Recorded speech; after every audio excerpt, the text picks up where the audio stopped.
Segenap Majelis GKJ Klaten mengucapkan selamat beribadah kepada segenap jemaat GKJ Klaten.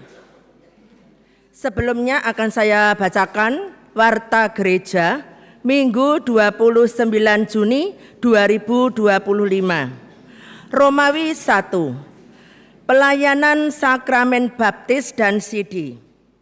Pelayanan Sakramen Baptis dan Sidi akan dilaksanakan besok pada hari Minggu 6 Juli 2025 pukul 7 di Ibadah Klaten 1. Adapun yang akan menerima Sakramen Baptis dan Sidi sebagai berikut.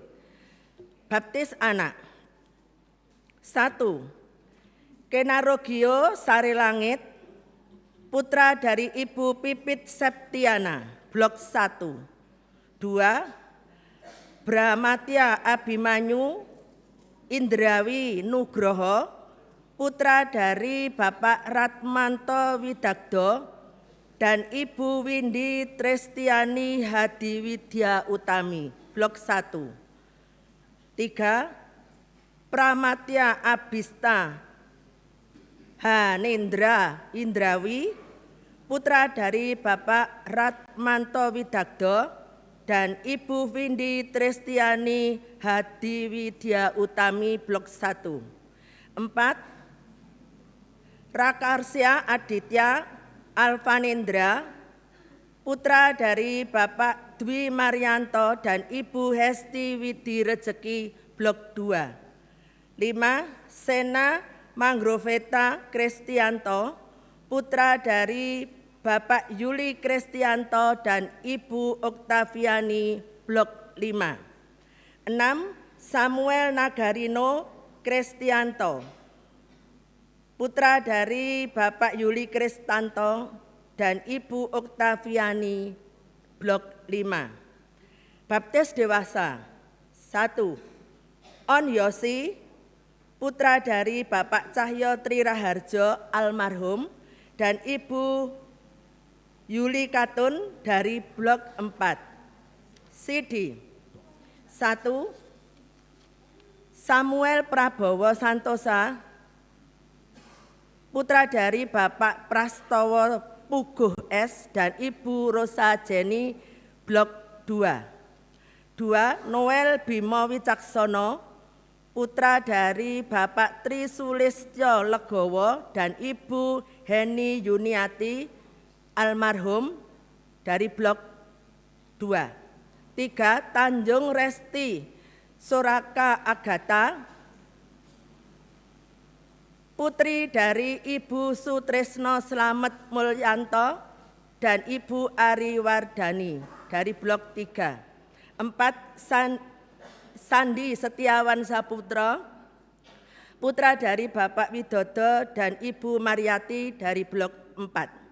5. Andika Hartosasmito, putra dari Bapak Sabdono Budi Wirianto dan Ibu Kartika Widiasih dari Blok 5. 6. Christian Revajun Sutasaran, putra dari Bapak Lestariono dan Ibu Nur Eni Widayanti dari Blok 5. 7. Kalio Mika Adi Garista, putra dari Bapak Tawar Santosa dan Ibu Garisyana Tri Utami dari GKJ Ketandan. 8. Rancak Manggala Putra, putra dari Bapak Purnomo dan Ibu Sri Lestari dari GKJ Kebonarum. Rom 2. Pelayanan Sakramen Perjamuan Kudus. Sakramen Perjamuan Kudus akan dilaksanakan besok pada hari Minggu 13 Juli 2025.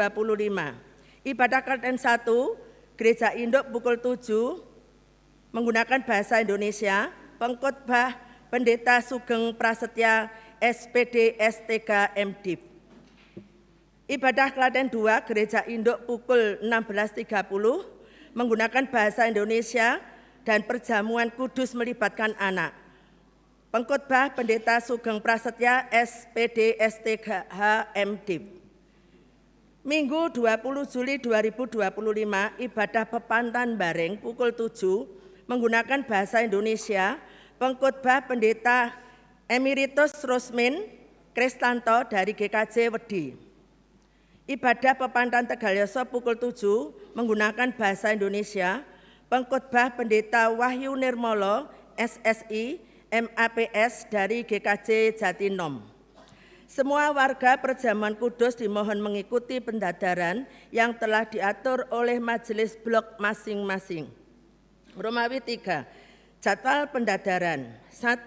Selasa 1 Juli 2025, yaitu untuk blok 1, di Gereja Induk pukul 18, pengantar bahasa Indonesia.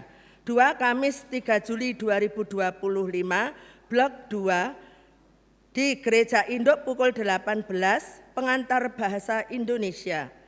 3. Selasa 8 Juli 2025 untuk blok 4, tempat Gereja Pepantan Bareng pukul 18, pengantar bahasa Indonesia.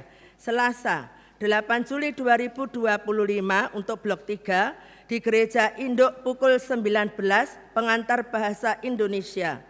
5. Kamis 10 Juli 2025 untuk blok 5 di Gereja Pepantan Tegalyoso pukul 18, pengantar bahasa Indonesia. 6. Minggu 6 Juli 2025 pendadaran anak pukul 10.30 sampai 11 di Gereja Induk. Romawi 4. Ibadah HUT GKJ Klaten ke-101. Ibadah HUT GKJ Klaten ke-101 akan dilaksanakan besok pada hari Minggu 6 Juli 2025 di Ibadah Minggu Klaten 2. Romawi 5. Pemeriksaan keuangan semester 1 diberitahukan kepada semua pemegang keuangan meliputi semua bidang, komisi, unit pelayanan dan panitia yang ada dimohon segera menyiapkan pembukuan keuangan semester 1 tahun 2025. Pemeriksaan pembukuan keuangan bidang yaitu komisi, unit pelayanan dan panitia yang ada akan dilaksanakan oleh Bawasang GKJ Klaten mulai tanggal 1 sampai 19 Juli 2025. Kepada semua pemegang keuangan dimohon menyerahkan pembukuan keuangan di kantor gereja. Mohon perhatiannya. Romawi 6. Buku Sahabat GKJ Klaten. Buku Sahabat GKJ Klaten telah selesai proses cetak bagi jemaat yang sudah memesan atau yang menghendaki membeli buku tersebut sudah tersedia di kantor GKJ Klaten. Mohon perhatiannya. Romawi 7. Berita duka. Telah dipanggil Bapa di surga Ibu Ngadiem Hadi Sarjono, warga blok 1, pada tanggal 25 Juni 2025. Majelis GKJ Klaten beserta jemaat turut berduka cita. Romawi 8. Angkringan murah meriah. Angkringan murah meriah akan dilaksanakan besok pada hari Sabtu 12 Juli 2025. Waktu 18 sampai 22. Tempat halaman Gereja Pepantan Bareng. Hiburan, musik dan karaoke. Mohon kehadiran segenap warga GKJ Klaten. Terima kasih. Romawi 9. Persembahan yang sudah dibuka tanggal 22 Juni 2025. 1. Persembahan mingguan kantong hitam. Ibadah Gereja Induk pukul 7 Rp2.531.000. Gereja Induk pukul 16.30 Rp55.000. Pepantan Bareng Rp477.000. Pepantan Tegalyoso Rp275.000. Jumlah Rp3.838.000. 2. Persembahan pembangunan bareng kantong biru Rp562.700. 3. Persembahan bulanan Rp3.210.000. 4. Persembahan pendidikan Rp100.000. 5. Persembahan perpuluhan NN Rp100.000, NN Blok 1 kelompok 3 Rp942.000. Jumlah Rp1.042.000. 6. Persembahan kantong merah sampai tanggal 22 Juni 2025. Jumlah sebelumnya Rp264.962.900. Dibuka pada tanggal 15 Juni 2025, Rp2.517.500. Total Rp264.408.400. Jemaat dapat juga mengaturkan persembahan melalui rekening gereja atas nama GKJ Klaten dan memberikan konfirmasi. Majelis GKJ Klaten mengucapkan selamat ulang tahun kepada jemaat yang berulang tahun pada minggu ini. Pengunjung ibadah Minggu 22 Juni 2025. Ibadah Gereja Induk pukul 7, 176 jemaat. Klaten 2, pukul 16.30, 73 jemaat. Ibadah Pepandan Bareng 75 jemaat. Ibadah Pepandan Tegalyoso 37 jemaat. Ibadah Remaja 11 jemaat. Ibadah Sekolah Minggu 22 jemaat. Jumlah 394 jemaat. Warta selengkapnya dapat dibaca di Warta Lipat dan web gkjklaten.org. Yang memimpin ibadah saat ini Pendeta Sarah Antoni menggunakan liturgi ibadah kreatif. Demikian warta gereja. Berikutnya kami persilakan paduan suara Yedutun akan mempersembahkan satu pujian mulia.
Berikan tepuk tangan untuk paduan suara Yudutun.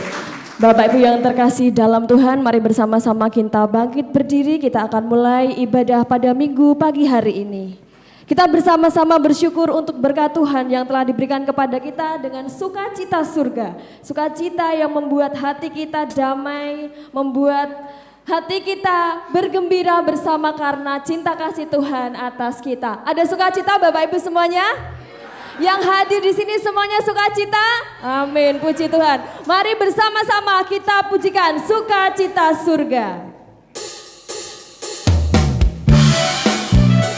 Boleh tepuk tangan untuk kemuliaan nama Tuhan kita. Sukacita surga.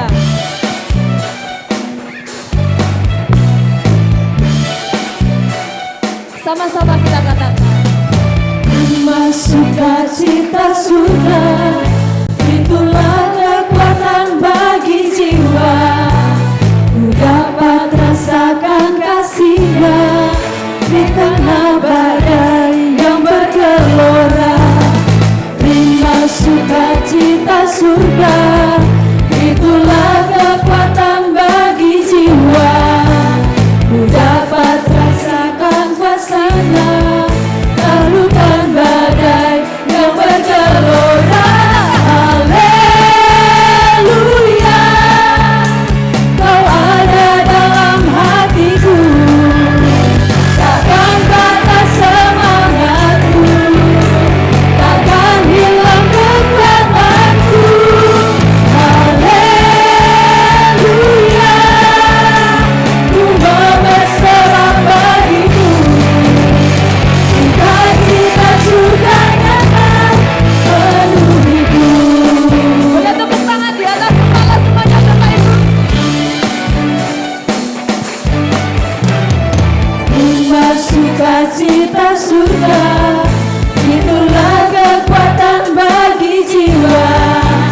Ku dapat saksikan kuasa-Nya, taklukkan badai yang bergelora. Haleluya, Kau ada dalam hatiku, takkan patah semangatku, takkan hilang kekuatanku. Haleluya, ku bersorak bagimu.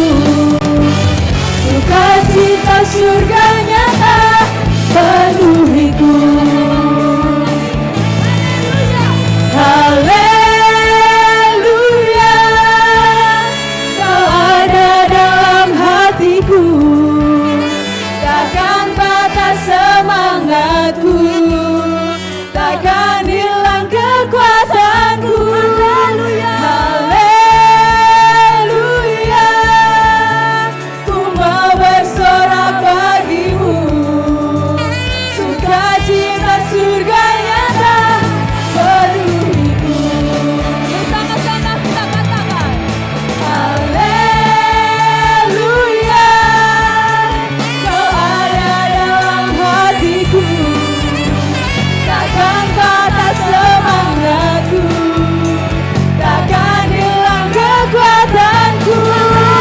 Haleluya, ku mau bersorak bagimu. Sukacita surga nyata penuhiku. Sukacita surga nyata. Sukacita surga nyata Sekali lagi penuhiku. sama-sama kita katakan. Sukacita surga nyata penuhiku.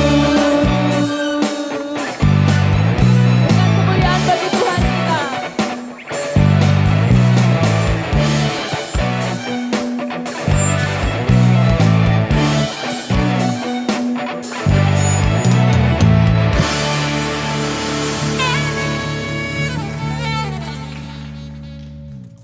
Marilah kebaktian ini kita khususkan dengan pengakuan penolong kita yang sejati adalah Tuhan yang menciptakan langit, bumi, dan segala isinya, dan yang setia menepati janji keselamatan yang telah dinyatakannya. Amin.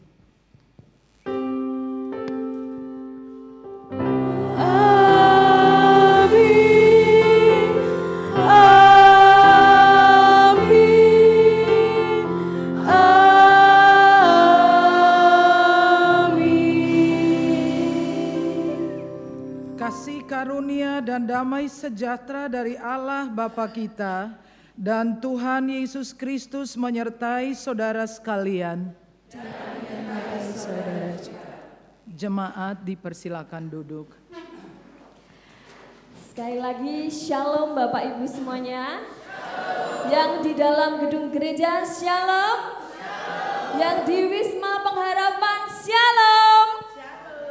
Waduh, kurang keras ya, kurang semangat yang di Wisma ya. Meskipun kita beda gedung tapi auranya, waduh ya, vibes-nya harus sama. Bapak Ibu yang di Wisma Pengharapan shalom. Oh iya, semuanya puji Tuhan, haleluya. Hari ini luar biasa, Bapak Ibu kita dapat merasakan cinta kasih Tuhan, sehat dan bahagia semuanya. Amin. Mari Bapak Ibu kita akan pujikan sebuah lagu yang berjudul Beres KB. Apapun masalahnya kalau Tuhan ada buat kita semuanya, beres KB. Kita pujikan Beres KB.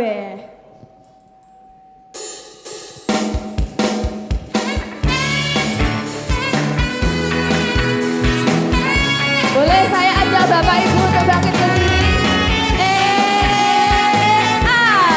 Semuanya berdiri. Hidup ini memang banyak masalah, terkadang datangnya silih berganti.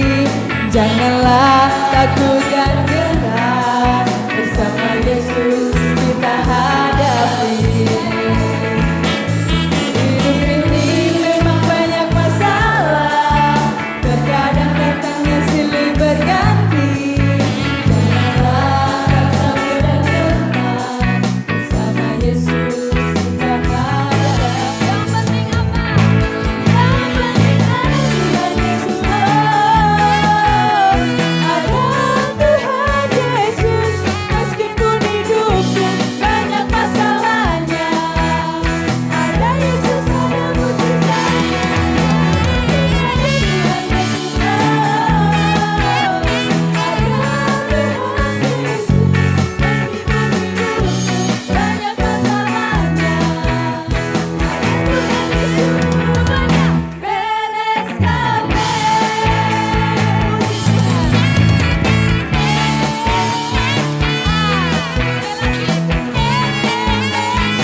Hukum kasih yang diambil dari Matius 22 ayat 37 sampai 40. Jawab Yesus kepadanya, "Kasihilah Tuhan Allahmu dengan segenap hatimu dan dengan segenap jiwamu dan dengan segenap akal budimu." Itulah hukum yang terutama dan yang pertama. Dan hukum yang kedua yang sama dengan itu ialah kasihilah sama manusia seperti dirimu sendiri. Pada kedua hukum inilah tergantung seluruh hukum Taurat dan kitab para nabi. Bapak Ibu, firman Tuhan yang diambil dari Matius 22 ayat 37 sampai 40 ini sering sekali kita dengarkan, kita baca, bahkan kita hafal tentang isi dari ayat ini. Tapi terkadang dalam kedagingan kita, kelemahan kita dalam kehidupan sehari-hari kita melupakan bahwa dasar dari hidup kasih dalam Tuhan, dalam hubungan kita dengan sama kita dan dengan Tuhan Allah kita melupakan bahwa ayat ini adalah menjadi pedoman hidup kita sehari-hari. Kita mau minta ampun kepada Tuhan dan kita bersama-sama kita pujikan dari Kidung Jemaat 467 bait 1 dan 3, Tuhanku bila hati kawanku.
Petunjuk hidup baru.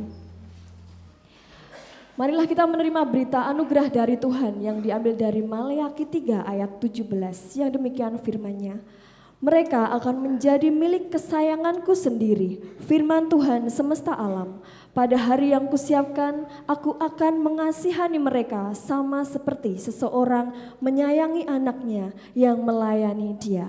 Serta petunjuk hidup baru yang diambil dari 2 Timotius 2 ayat 15 yang demikian firman-Nya. Usahakanlah supaya engkau layak di hadapan Allah sebagai seorang pekerja yang tidak usah malu, yang berterus terang memberikan perkataan kebenaran itu. Demikianlah berita anugerah dan petunjuk hidup baru dari Tuhan. Mari bersama-sama kita pujikan nyanyian kesanggupan, berikanku hatimu Tuhan. Kita mau melihat bahwa kasih dan penyertaan Tuhan dalam hidup kita dengan memujikan berikanku hatimu.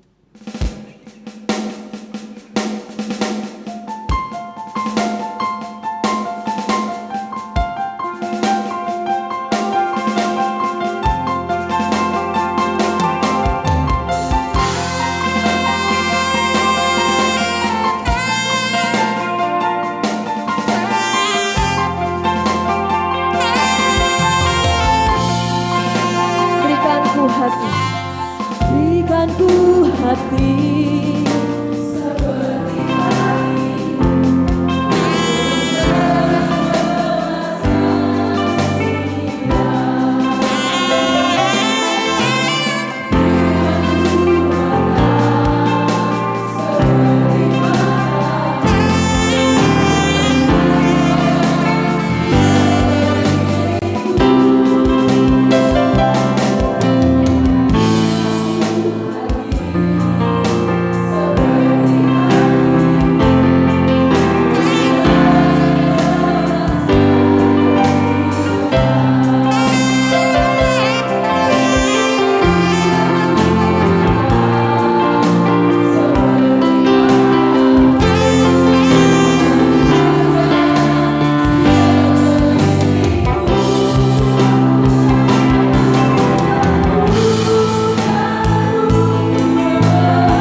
Jemaat yang terkasih di dalam Kristus Yesus, tibalah saatnya kita diberikan kesempatan untuk menghaturkan persembahan sebagai ucapan syukur kita di dalam anugerah yang Tuhan berikan, di dalam tuntunan yang Tuhan berikan di dalam kehidupan kita sehari-hari. Adapun dasar dari persembahan pada pagi hari ini tertulis di dalam Efesus 5 ayat 19 dan 20 yang demikian firman-Nya. Dan berkata-katalah seorang kepada yang lain dalam mazmur, kidung puji-pujian dan nyanyian rohani. Bernyanyilah dan bersolaklah bagi Tuhan dengan segenap hati. Ucaplah syukur senantiasa atas segala sesuatu dalam nama Tuhan kita, Yesus Kristus, kepada Allah dan Bapa kita. Dengan beredarnya kantong persembahan, kita akan bersama-sama memuji nama Tuhan dari PKJ 146 bait dari nyanyian Kecaplah dan Lihatlah. Lihatlah.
bahwa menghaturkan persembahan di hadapan Tuhan di dalam doa. Maha Agung Allah kami bersama bersujud di kaki-Mu pagi hari ini dengan membawa persembahan yang sudah kami kumpulkan. Kami yakin bahwa persembahan ini Engkau akan sucikan dan kuduskan. Dan kami percaya bahwa Engkau tidak melihat berapa besar persembahan yang kami kumpulkan. Tetapi kami membawa persembahan ini dengan ketulusan hati kami. Tuhan, berkatilah setiap apa yang kami kumpulkan pada pagi hari ini. Biarlah semuanya dapat kami pergunakan untuk kemuliaan nama Tuhan melalui gereja-Mu yang ada di tempat ini. Dan mampukan kami untuk kami memberikan persembahan yang hidup di dalam setiap tutur kata tingkah laku kami. Kiranya persembahan kehidupan kami Engkau terima sebagai persembahan yang kudus dan harum di hadapan Tuhan. Kami mohon ampun ketika di dalam kami menghaturkan persembahan, kami lakukan dosa di hadapan Tuhan. Sebentar lagi kami akan mendengarkan kuasa dan kebenaran firman-Mu. Buka hati, pikiran, telinga, mata kami untuk melihat kebenaran firman Tuhan.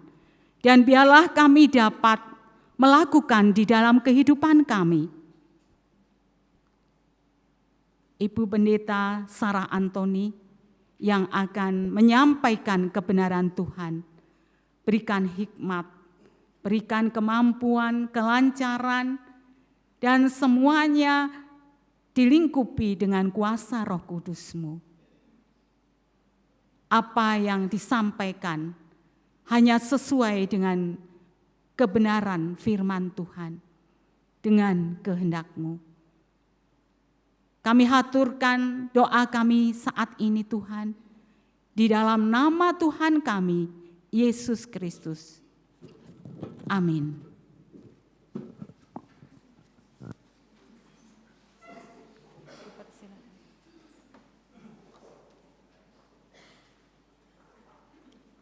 Shalom Bapak Ibu, jemaat Tuhan.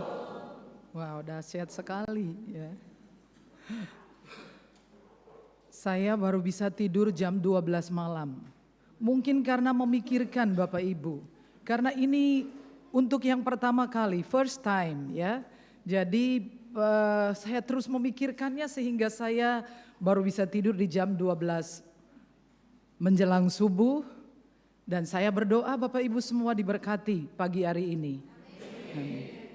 Pembacaan firman Tuhan dari Injil Lukas pasal 9 ayat 51 sampai 62. Beginilah firman Tuhan.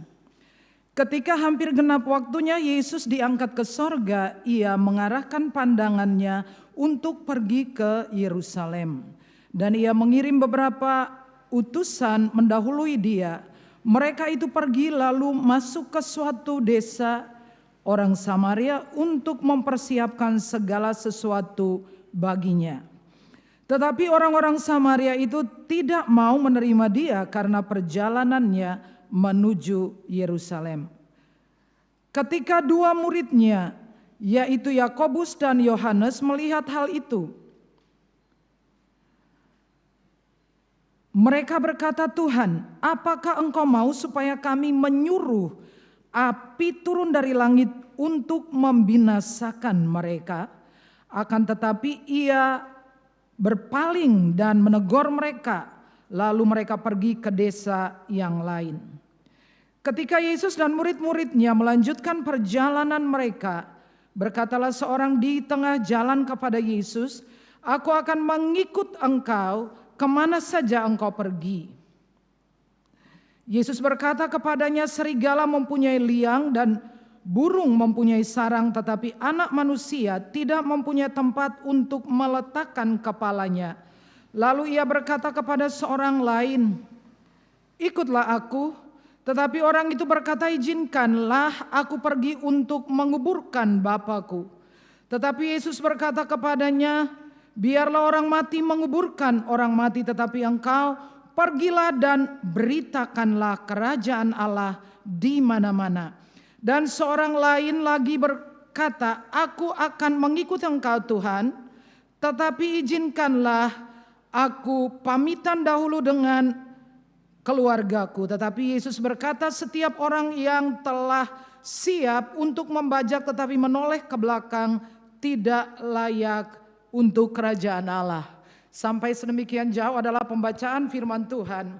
Dan demikian Injil Yesus Kristus. Yang berbahagia ialah mereka yang mendengarkan firman Tuhan dan yang memeliharanya serta melakukannya dengan setia dalam kehidupan sehari-hari. Haleluya. Haleluya, haleluya, haleluya, amin. Haleluya, haleluya, haleluya, amin. Puji Tuhan, Bapak Ibu jemaat yang dikasihi oleh Tuhan Yesus Kristus. Pertama-tama izinkan saya menyampaikan terima kasih dan penghargaan yang sebesar-besarnya kepada Majelis Jemaat Gereja Kristen Jawa Klaten yang telah memberikan kehormatan ini. Saya tadi pagi merasa tidak asing karena ternyata semua para majelis jemaat GKJ Klaten saya sudah kenal semua. Ya, jadi bukan sekedar kenal tetapi juga dekat, ya. Beberapa di antaranya adalah guru dari anak saya. Jadi serasa datang ke rumah sendiri. Kalau saya tahu begitu harusnya sudah diberitahu kemarin saya nggak tidur jam 12. Saya sudah sangat sering di GKJ Ketandan, juga di Mayungan. Mayungan yang lama kemudian yang baru agak pojok sana. Jadi sudah familiar, kecuali di sini adalah yang pertama kali. Tuhan memberkati kita sekalian. Judul firman Tuhan atau khotbah pada pagi hari ini adalah estafet pelayanan. Estafet itu adalah sebuah kata istilah dari bahasa Belanda yang artinya mengirimkan atau menyerahkan. Estafet itu adalah istilah di dalam olahraga, dipakai dalam pertandingan olahraga di bidang atletik, dalam olahraga lari. Kita sering menyebutnya lari berantai atau lari bersambung, lari estafet. Biasanya dalam jarak yang ditentukan terdiri dari 4 orang. Bisa 4 kali 100 meter, jadinya 400 meter, tapi bisa juga 4 kali 400 meter. Yang paling penting di dalam olahraga ini adalah kecepatan, kemudian ketepatan, intinya adalah kerjasama. Setuju ya? Nah. Siapa yang cepat menyerahkan tongkatnya, dan yang sergap, yang bisa mengatur segala sesuatu ketepatan, maka dialah yang menjadi pemenangnya. Dalam konteks firman Tuhan yang kita bacakan barusan tadi di dalam Injil Lukas pasal 9 ayat 51 sampai 62, dimulai dengan kalimat yang mengatakan ketika sudah dekat waktunya untuk Yesus naik ke surga. Jadi Yesus dalam perjalanannya sudah mendekati untuk kesengsaraannya dalam karya penyelamatan dan kemudian akan naik ke surga. Harap diingat bahwa Yesus pergi ke surga tapi pekerjaannya ada di dunia. Amin. Amin. Begini, kalau aminnya banter, khotbahnya pendek. Pekerjaannya masih ada di dunia. Dan kemudian kita baca dalam catatan-catatan itu Yesus mengutus beberapa utusan muridnya untuk mendahului Yesus. Lalu mereka memasuki suatu kota di wilayah Samaria. Samaria itu ibu kota kerajaan Israel Utara. Dan ternyata mereka tidak menerima Yesus untuk ada di situ. Lalu kemudian murid-muridnya menjadi emosi dan berkata kepada Yesus, apakah kita akan meminta api dari langit untuk menghajar orang-orang ini? Tetapi Yesus mengabaikan mereka, menghardik, menegur mereka, lalu melanjutkan perjalanannya ke Yerusalem. Dalam konteks estafet pelayanan, hal pertama yang menjadi catatan kita pagi hari ini adalah estafet pelayanan adalah suatu keniscayaan. Estafet pelayanan adalah sesuatu yang sangat urgent, sesuatu yang tidak harus terjadi di dalam pelayanan gerejawi. Sebab apa? Sesuai dengan amanat agung Yesus Kristus sebelum terangkat ke surga menyampaikan pesan yang sangat penting kepada murid-muridnya.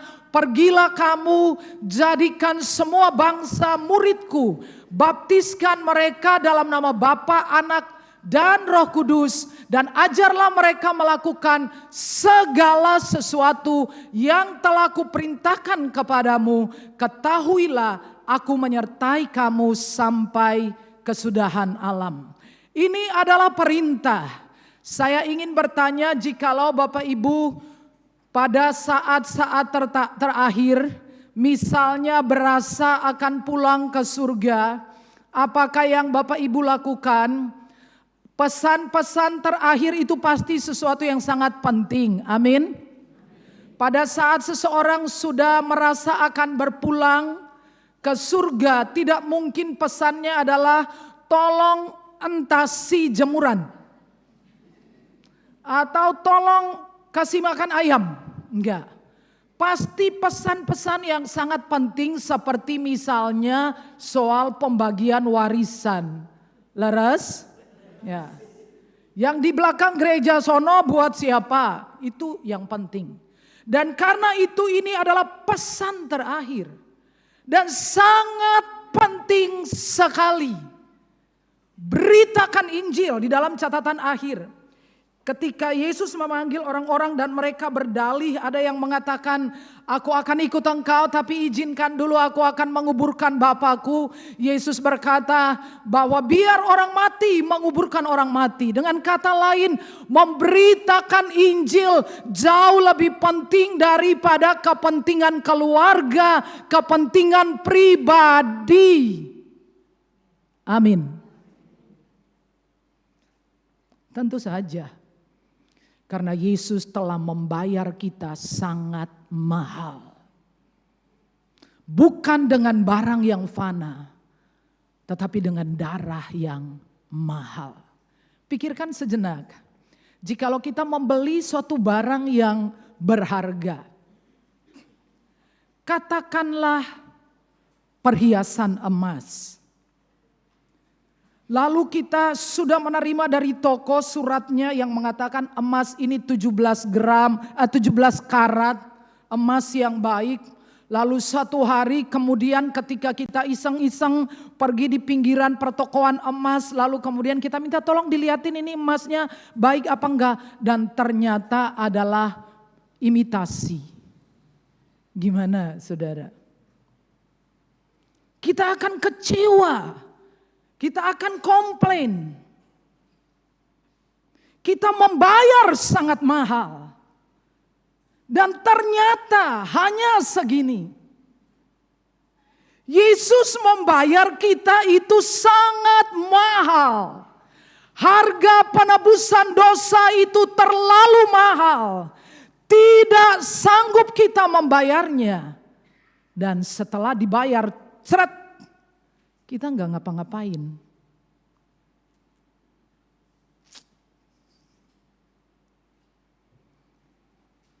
Kalau hidup tidak ada gunanya, saya bilang saya. Dan biasanya kalau saya ngomong ke orang Jogja, tapi kalau di Klaten saya bilang Jogja, tapi di Jogja saya bilang Klaten.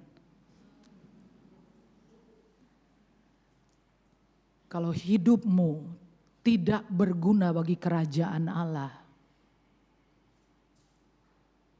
tidak ada gunanya untuk hidup. Setuju, amin? Amin? Karena bayarannya terlalu mahal. Sangat mahal sekali.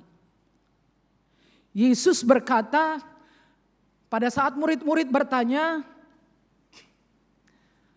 kami ini telah meninggalkan segala sesuatu dan mengikut Engkau. Jadi kami peroleh apa?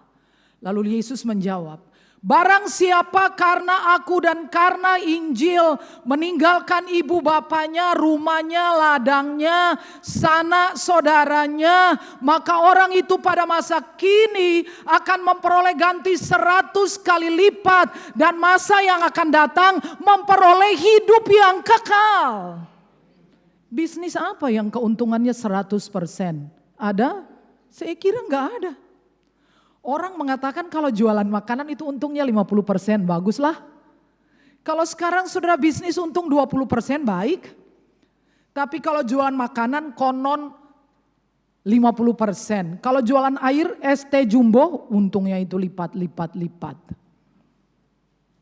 Tapi Yesus berkata, siapa karena aku dan karena Injil meninggalkan ibu bapanya, rumahnya, saudara laki-laki, saudara perempuan. Orang itu pada masa kini, katakan masa kini. Kurang banter ya, masa kini. Siapa yang mau diberkati masa kini? Katakan amin. Atau bilang nanti aja di surga. Gak apa-apa juga sih. Tapi Alkitab mengatakan siapa karena Injil pada masa kini diganti 100 kali lipat. Say yes. Tidak harus uang. Tapi 100 lipat sehat, 100 lipat peluang, 100 lipat jalan keluar, 100 lipat pertolongan, 100 lipat kebaikan. Kalau saudara dan saya punya tujuan hidup untuk Injil, saya percaya hidupmu awet. Saya ketemu ibu-ibu diaken dan saya bilang, saya lihat mereka kok awet muda ya. Oh pantesin, karena mereka hidup untuk melayani Tuhan. Bilang terima kasih ibu-ibu majelis dan bapak-bapak majelis. Hiduplah demi Injil dan Injil akan menghidupi engkau. Tuhan tidak pernah berhutang. Estafet pelayanan yang pertama adalah sangat urgent. Estafet pelayanan adalah panggilan emergency. Yesus berkata, tuaian banyak, tapi penuai sedikit. Minta kepada Bapa tuaian. Jadi masalah kita bukanlah tidak ada orang mau bertobat dan percaya kepada Injil, tapi tidak ada orang yang mau mengerjakan dan tuaian menjadi rusak. Abad 16 di Belanda itu ketika terjadi reformasi gereja, kekristenan menjadi agama negara.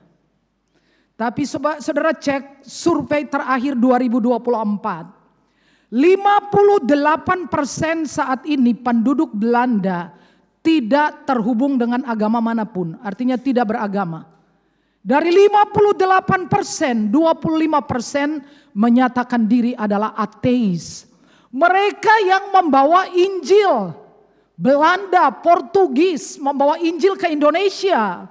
Dan sekarang 58% tidak beragama. Tuaian banyak, penuai tidak ada. Karena apa? Karena kita mengira yang menuai itu adalah pendeta, majelis gereja, para penyanyi ini, dan kita semua tidak punya tanggung jawab, salah besar. 2016 saya ada di negeri Belanda dan saya dalam rangka penginjilan.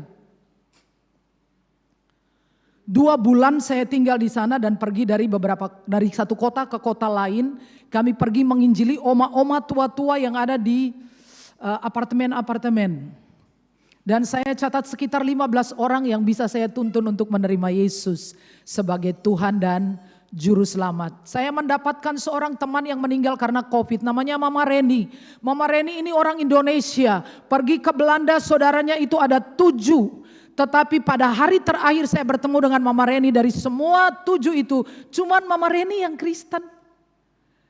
Dan Mama Reni saudara laki-lakinya sakit, kemudian Mama Reni bilang, ayo doa. Dia bilang, doa apa? Percayalah kepada Tuhan, saya ini Tuhan katanya. Kenapa saudara? Karena estafet pelayanan berhenti. Ada link yang putus. Yang kedua tentang estafet pelayanan. Kita berbicara tentang tantangan. Bapak Ibu bisa membaca Alkitabnya atau boleh ditayangkan dalam 1 Raja-Raja pasal yang ke 1 Raja-Raja 19. Tentang bagaimana Elia menyerahkan tongkat estafetnya kepada Elisa. Pada masa itu Elia menghadapi suatu kondisi umat Tuhan, khususnya kerajaan selatan, di mana hampir mayoritas umat Tuhan jatuh dalam penyembahan berhala yang sangat parah. Karena saat Ahab menjadi raja, istrinya Isabel menggiring semua umat Israel jatuh dalam penyembahan berhala. Banyak dewa-dewi bahkan praktek-praktek prostitusi dengan dalil penyembahan. Pelacuran bakti. Dan itu bukan pelayanan yang mudah, ada tantangan. Sampai satu hari ketika Elia lari dari kejaran Isabel, dia berkata kepada Tuhan dalam hancur hati, aku mau mati saja, ambil nyawaku. Aku enggak lebih baik dari nenek moyangku. Lalu Tuhan menjumpai Elia dan berkata, apa yang kamu kerjakan di sini? Dia katakan, aku bekerja segiat-giatnya. 1 Raja-Raja pasal 19. Orang Israel meninggalkan engkau. Dan cuma aku seorang diri. Dan Tuhan Allah menjawab Elia, masih ada 6.000 orang lain yang mulutnya tidak mencium Baal. Tapi pergilah dari sini, urapilah Elisa menjadi nabi menggantikan engkau. Saudara, kita menemukan pelayanan estafet. Dan kemudian kita melihat bagaimana Elisa telah menjadi alat Tuhan yang luar biasa. Dan bahkan dari zaman Elia ketika dia perform miracle, mujizat, dan orang-orang Israel ketika dia membuat mezbah, mempersembahkan korban, dan dia berdoa, lalu api turun dari langit membakar korban itu, dan kemudian seluruh Israel sujud dan mengatakan, Tuhan dialah Allah, Tuhan dialah Allah. Saya kira kita perlu berdoa sedemikian rupa sehingga Allah turun tangan bagi bangsa kita, bagi gereja Tuhan di tengah-tengah dunia ini. Saudara mengatakan kita tidak ada pelacuran bakti. Apa itu pelacuran bakti? Itu adalah ketika wanita-wanita, pria-pria dengan sengaja, dengan rela melakukan prostitusi di dalam ritual-ritual ibadah mereka kepada Baal, kepada Asyera, kepada Molok. Kita tidak melakukan prostitusi, I hope. Tetapi sesungguhnya kita perlu mewaspadai prostitusi rohani. Tidak sedikit orang-orang Kristen berpaling karena popularitas. Mereka berpaling karena status politik.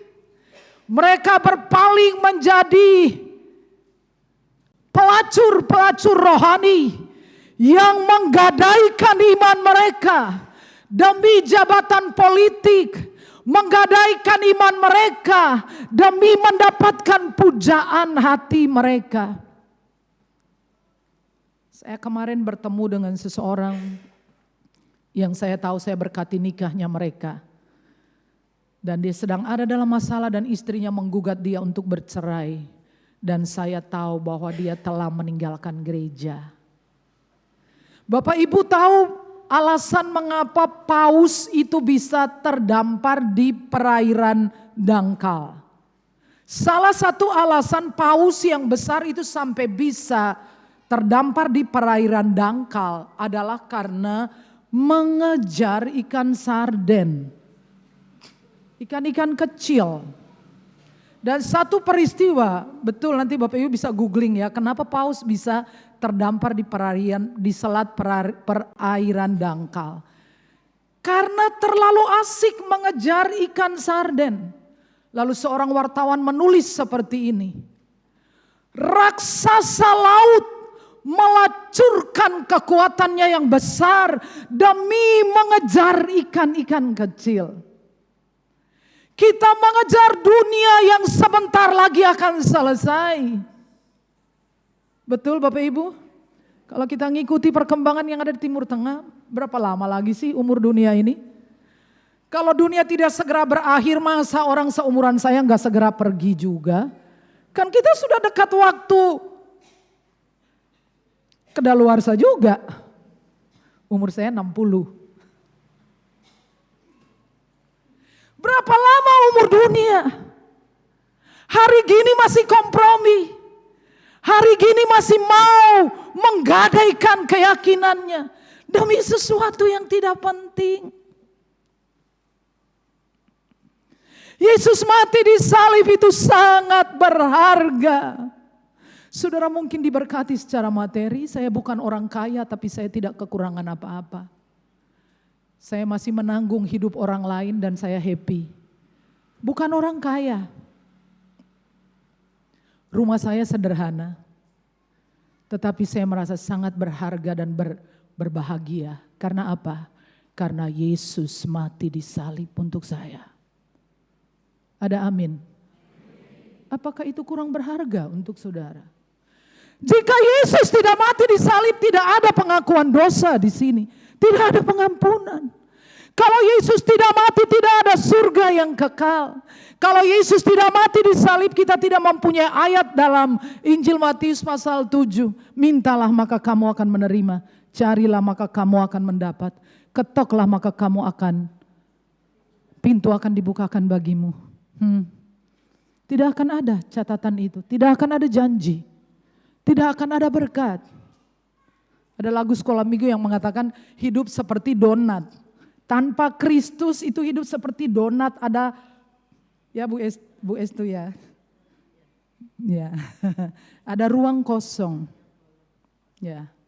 Kebahagiaan sejati itu adalah ketika kita terhubung dengan Injil Yesus Kristus. Tinggal dikit lagi. Masih berapa menit? Kira-kira 10 menit lagi cukup? Bisa? Kuat? Masih kuat? Masih kuat? Ya, oke. Jarang-jarang ya kan. Coba bayangkan saya 31 tahun di Klaten, baru sekali ini khotbah di sini. Ya, jadi ini kumpulan khotbah saya selama 31 tahun. Dalam estafet pelayanan yang ketiga, kita mengalami penolakan. Seperti dalam catatan bacaan kita tadi, ketika murid-murid di depan berjalan duluan memasuki kota Samaria, mereka nggak mau menerima Yesus. Saudara juga bisa membandingkan dalam Galatia pasal 5 ayat 1 ayat 13 sampai ayat 25 ya. Buka sendiri, kalau saya baca semua nanti kan kita pulang siang. Ya. Dan saudara akan menemukan di sana catatan bagaimana Rasul Paulus berjuang, bergumul, mengalami penolakan. Memangnya enak jadi pendeta? Saya kasih tahu, kalau bukan panggilan Tuhan jangan sayang. Jangan. Kalau bukan panggilan Tuhan jangan pernah. Jadilah singer, jadilah majelis gereja, pergilah kunjungi orang-orang sakit. Are you ready? Keluar dan kunjungi orang-orang sakit. Kalau tidak ada panggilan, tidak mudah saudara, tidak mudah. Pendeta nggak salah itu bisa salah. Saya pengalaman dong, dari gereja belum ada bentuknya, masih di perintisan di Meriwis. Apalagi salah. Kalau gemuk dibilangin nggak prihatin. Kalau kurus kurang iman. Jadi bingung saudara. Paulus menghadapi tekanan yang sama. Pengajaran-pengajaran sesat. Pada sisi lain dia diragukan kerasulannya. Dan menurut saya penolakan paling hebat adalah yang terjadi di dalam diri kita. Betul ya? Sampai Elia pernah mengatakan, cabut nyawaku. Kalau Bapak Ibu tanya apa Bu Sarah pernah merasa pengen mati? Sangat sering. Kita guyang-guyu. Neng sangat sering kepengen pergi dan diam bersama-sama dengan Tuhan. Itu jauh lebih baik bagiku. Kata Rasul Paulus. Ada kan di dalam Filipi pasal 1. Aku ingin pergi dan diam bersama-sama dengan Yesus. Itu jauh lebih baik. Tapi lebih perlu untuk tinggal di sini karena kamu. Penolakan terjadi bisa dari dalam. Ketika saudara diragukan kapabilitasnya, diragukan kemampuannya, orang memandang saudara underestimate. Gimana dia harus jadi majelis, dia aja nggak bisa ngurus keluarganya. Hei, saya tanya, ada orang sempurna di sini? Halo?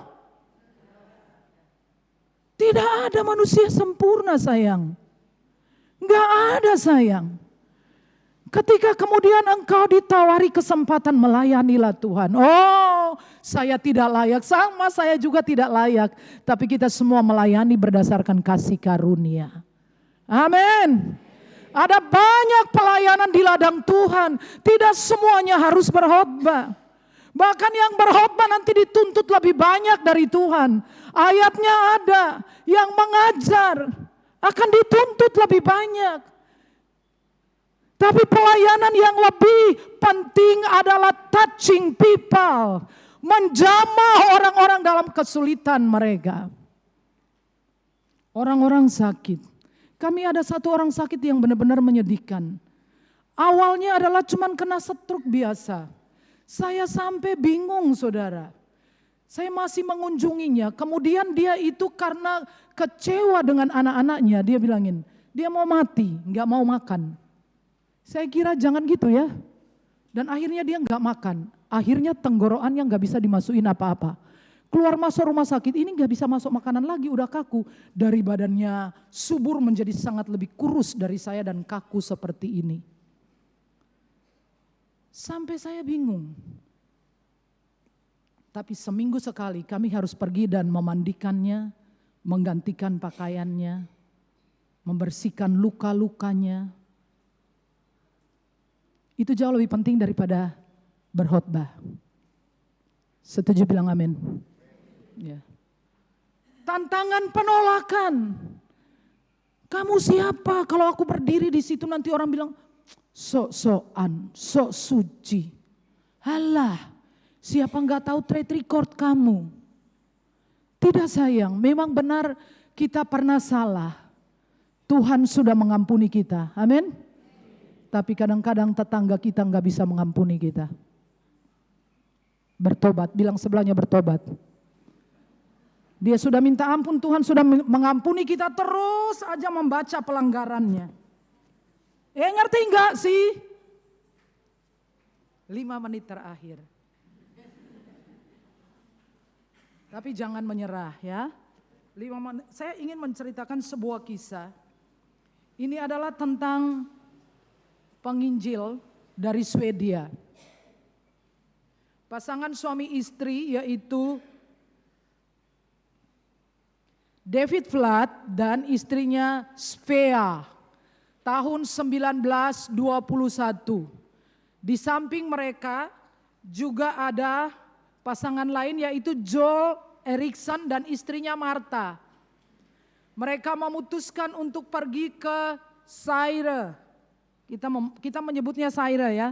Dalam bahasa Indonesia Zaire itu di pedalaman Afrika. David dan istrinya membawa putra mereka David Junior berumur 2 tahun. Lalu mereka masuk di pedalaman Zaire. Tetapi waktu mereka akan masuk desa, maka penduduk desa menolak.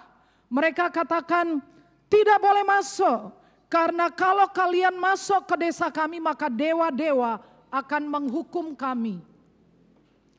Jadi akhirnya mereka membangun rumah gubuk mereka dari lempung tanah di luar desa. Selama 6 bulan mereka dihajar penyakit malaria. Karena di Afrika sampai hari ini penyakit-penyakit berat munculnya selalu dari sana ya. Virus-virus berbahaya mematikan itu munculnya dari Afrika. Saya nggak ada penjelasan, nggak tahu juga saudara. Benua yang gelap itu. Dan 6 bulan mereka ingin kembali ke Swedia, negara asal mereka. Tetapi istrinya hamil yang kedua. Selama hamil dihajar sama demam malaria. Dia berjuang akhirnya bisa melahirkan anaknya yang kedua perempuan. Dan dia memberikan kepada dia, sebelum dia menghembuskan nafasnya yang terakhir, dia ngomong tentang namanya. Namanya saya lihat di sini. Ya. Dia suruh kasih nama, saya lupa namanya ya. Lalu dia meninggal. Dan suaminya menguburkan istrinya di belakang rumah mereka jauh dari negara asalnya. Jauh dari kerabat, dari keluarga. Dan dia sangat marah sekali. Dia sedih dan putus asa dan dia marah kepada Tuhan. Inikah Tuhan yang telah membawa kami di sini? Kami memberi hidup kepada Tuhan. Sekarang kamu, istriku yang tercinta, yang cantik dan pandai sudah meninggal. Meninggalkan anak laki-laki umur 3 tahun dan bayi perempuan. Dia pergi ke badan misi, kantor badan misi. Lalu dia bertemu dengan Erikson di sana, Jules Erikson. Lalu dia menyerahkan bayi itu. Dia bilangin, aku titipkan bayi ini karena aku gak bisa merawatnya. Lalu dia pulang membawa putranya David Junior. Lalu dia menikah lagi, punya anak-anak.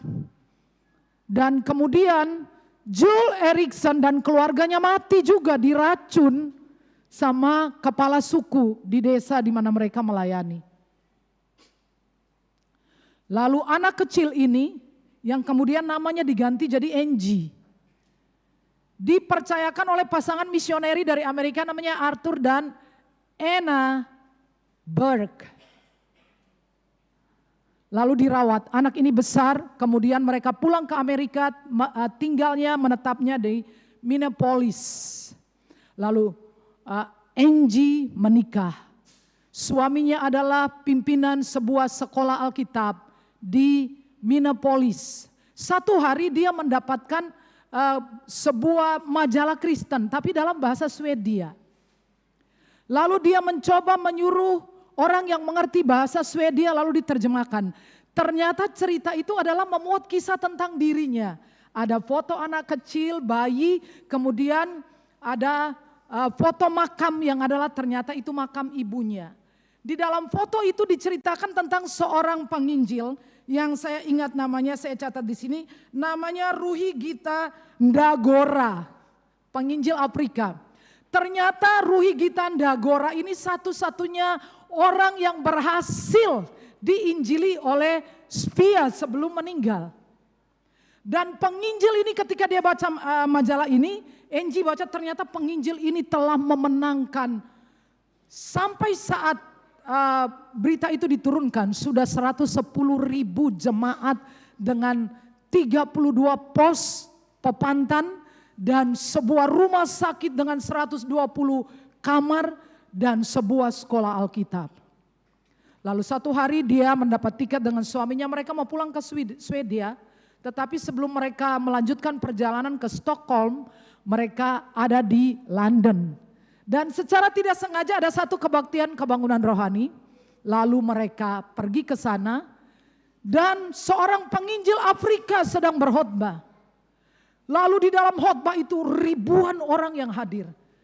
Lalu kemudian Angie setelah selesai ibadah mendekati penginjil ini dan bertanya, kenalkah engkau kepada pasangan penginjil David Flood dan istrinya Spia? Lalu dia cerita, iya benar, Spia lah orang yang memperkenalkan saya kepada Yesus Kristus. Kuburnya ada di desa ini. Dia meninggalkan bayinya yang masih merah, yang tidak tahu di mana bayi itu berada saat ini. Dan Spia Angie memperkenalkan dirinya. Penginjil itu menangis keras-keras sambil memeluk Angie. Dan singkat cerita Angie pulang ke Swedia, dia bertemu keluarganya, mereka mencari ayahnya David Flood. Mencari dia di sebuah rumah yang tidak terurus, dia sudah dalam keadaan stroke. Dia stroke, diabetes, katarak, tidak bisa lihat. Dan ketika Angie menyapa ayahnya, dia bilangin, bukan salah saya tidak mengorbankan engkau, saya tidak bisa merawat engkau. Dia bilang, tidak, Tuhan sudah merawat saya.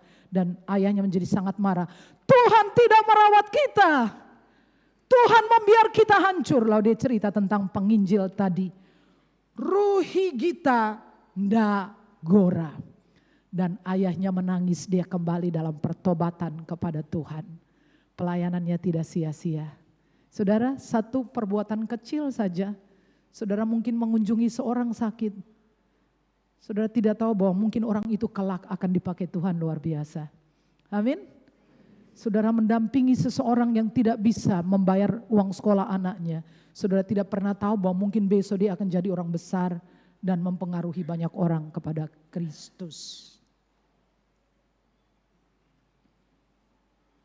Mari kita masuk dalam saat teduh. Saya persilakan Alice and worshiper mempersembahkan pujiannya.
kasih untuk Elis and worshiper buat pujiannya yang sangat indah dan memberkati kita sekalian. Marilah kita tunduk kepala dan kita akan berdoa. Bapa di dalam surga, di dalam nama Tuhan kami Yesus Kristus, Tuhan dan Penyelamat kami. Kami menghampiri takhta kasih karunia-Mu. Kami menaikkan ucapan syukur buat Yesus yang telah mati di salib untuk membayar dosa kami. Terima kasih untuk mengangkat kami menjadi anak-anak-Mu. Terima kasih untuk pengampunan dosa. Terima kasih untuk hidup kekal. Terima kasih untuk ibadah yang indah pagi hari ini. Terima kasih untuk setiap pelayan-pelayan Tuhan yang telah memberi diri untuk dapat melayani pekerjaan-Mu di dalam rumah-Mu ya Tuhan. Pada pagi yang indah ini, izinkanlah kami menaikkan doa syafaat kami untuk bangsa dan negara tercinta. Kami berdoa untuk Bapak Presiden Prabowo Subianto dan Wakil Presiden Gibran Rakabuming Raka. Kami berdoa supaya pemerintahan mereka solid. Tuhan akan memberikan mereka berdua, yaitu kesatuan dalam setiap kebijakan-kebijakan yang membawa kesejahteraan bagi bangsa dan negara kami.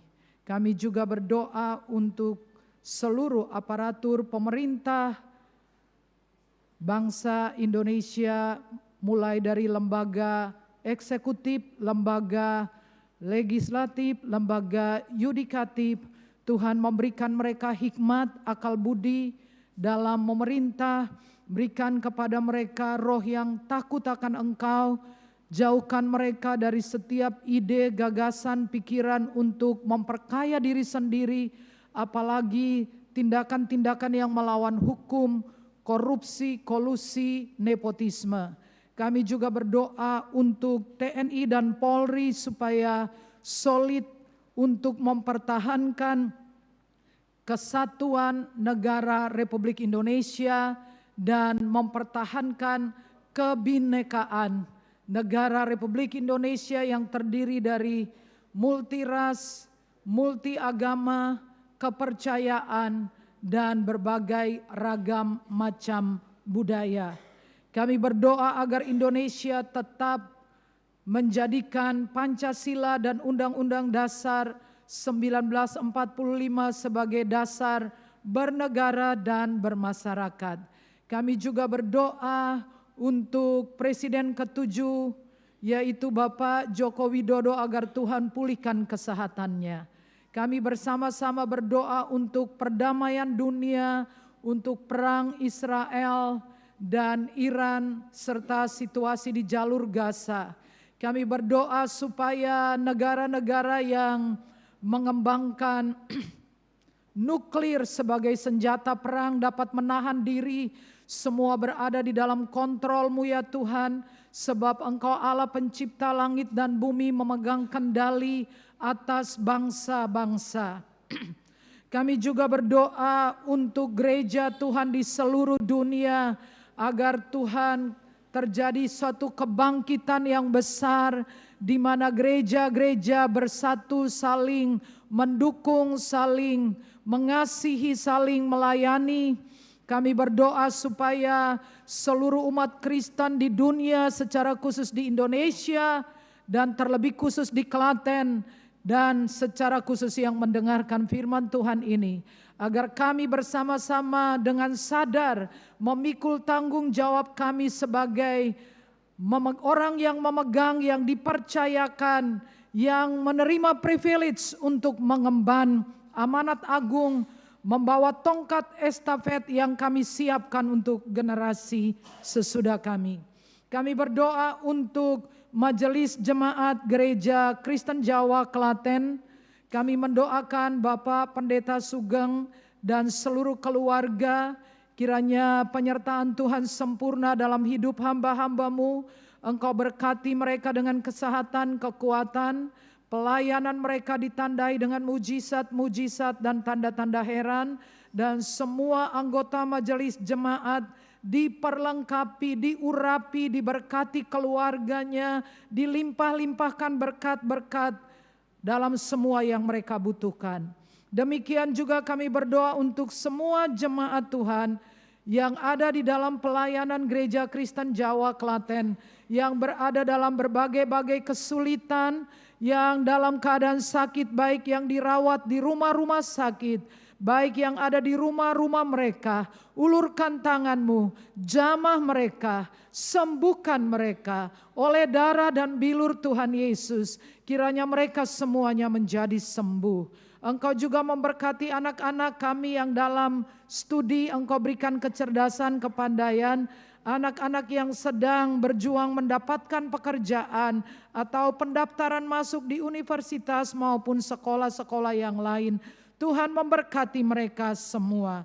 Terima kasih ya Bapa. Berkati pemerintah Kabupaten Klaten, Bupati, Wakil Bupati, dan seluruh aparat pemerintahan di Kabupaten Klaten. Kami berdoa kiranya mereka semua menjadi abdi negara dan abdi masyarakat. Kami berdoa agar pintu-pintu pekabaran Injil terbuka di kota Klaten. Ini doa kami ya Tuhan, ampuni semua salah dan dosa kami. Kami berdoa hanya dalam satu nama yang indah, Tuhan Yesus Kristus. Amin. Saya jemput jemaat Tuhan bangkit berdiri bersama-sama, dan kita akan bersama-sama mengucapkan pengakuan iman rasuli. Bersama dengan umat Tuhan, marilah kita memperbaharui iman percaya kita dengan mengucapkan pengakuan iman rasuli bersama-sama. Aku percaya kepada Allah Bapa,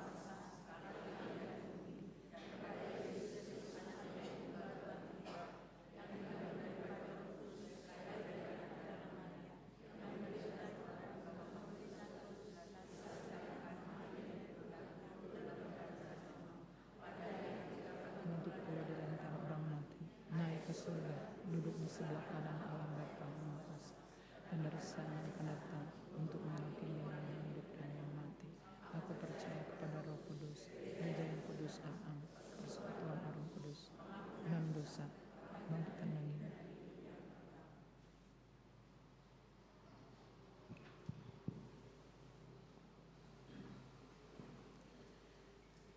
Bapak Ibu yang terkasih dalam Tuhan, mari kita pujikan pujian pengutusan menyenangkan. Kita akan bersama-sama menyenangkan hati Tuhan. Dengan estafet pelayanan, kita mau bawa diri kita untuk sedia melayani Tuhan dimanapun kita berada. Menyenangkan.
Tuhan, kuserahkan hatiku. Tuhan, kuserahkan hatiku. Semua ku berikan padamu. Kuduskan hingga tulus selalu, agar aku menyenangkanmu,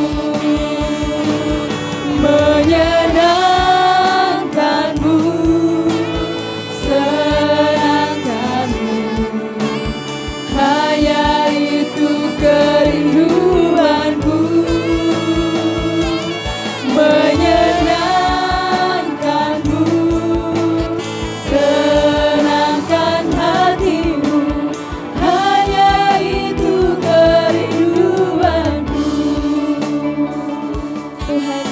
serahkan hatiku. Tuhan, ku serahkan hatiku, semua ku berikan padamu. Kuduskan hingga tulus selalu, agar aku menyenangkanmu, menyenangkanmu, senangkanmu. Hanya itu kerinduanku, menyenangkanmu, senangkan hatimu. Hanya itu kerinduanku, menyenangkanmu, senangkanmu. Hanya itu kerinduanku, menyenangkanmu, senangkan hatimu. Hanya itu kerinduanku, hanya itu kerinduanku, hanya itu kerinduanku.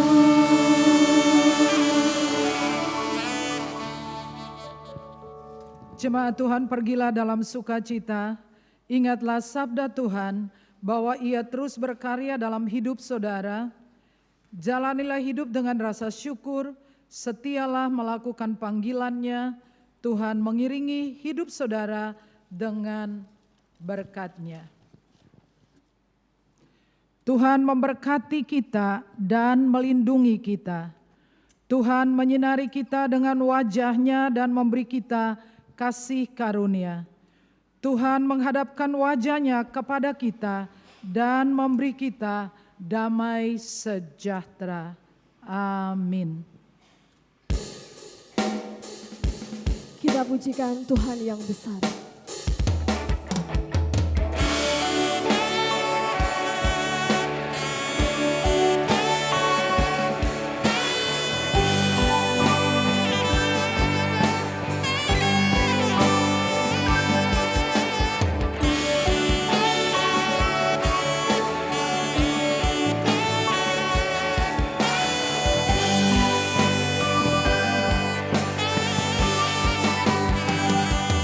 Ku hidup karena percaya, Kau yang berjanji